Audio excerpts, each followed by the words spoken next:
Bismillahirrahmanirrahim. Assalamualaikum warahmatullahi wabarakatuh. Ya, di sini saya Aziza Hanun, NIM 206-13031. Di sini saya akan menjelaskan tentang material farmasi. Nah, di dalam material farmasi itu biasanya terdapat 3 bentuk, yaitu padatan, cairan, dan serbuk.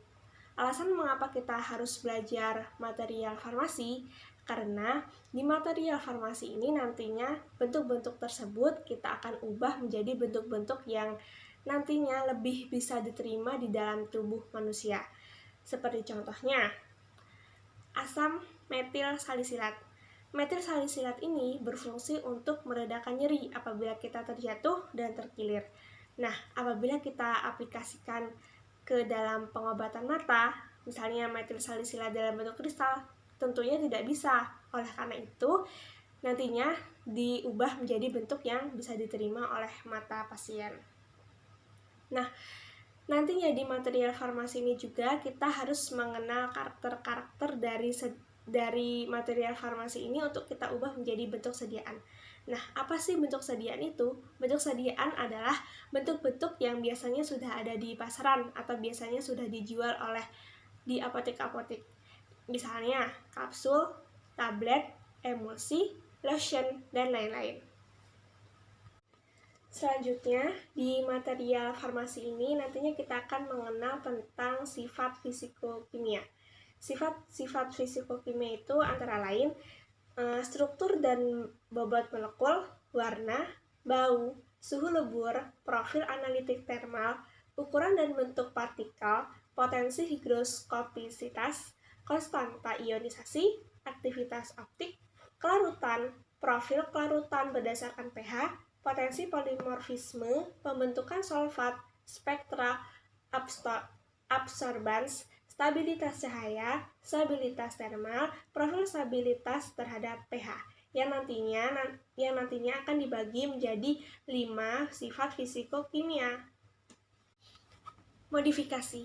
Modifikasi dapat berupa dispersi padat, yaitu kita mencampurkan material-material tadi untuk mendapatkan karakteristik yang lebih baik, seperti menaikkan kelarutan atau menurunkannya, menaikkan stabilitas, dan lain-lain. Selanjutnya yaitu polimorfisme. Polimorfisme adalah struktur kimia yang sama, namun orientasinya berbeda, yaitu terdapat dalam lemak coklat atau cocoa butter. Polimorfisme juga terdapat dalam bentuk obat ritonavir, yang dalam bentuk 1 kurang stabil, namun mudah larut. Yang dalam bentuk 2 sangat stabil, namun sukar larut. Selanjutnya yaitu ada solvat dan hidrat. Solvat adalah kristal padat yang mengandung solven. Ekstraksi bahan aktif sering menyisakan solven residu. Senyawa padat mengandung molekul solven cair dengan rasio tertentu sebagai bagian yang tak terpisahkan dari struktur kristalnya. Sementara hidrat adalah solvat yang molekulnya mengandung solven berupa air. Selanjutnya yaitu ada pengaruh farmasetik.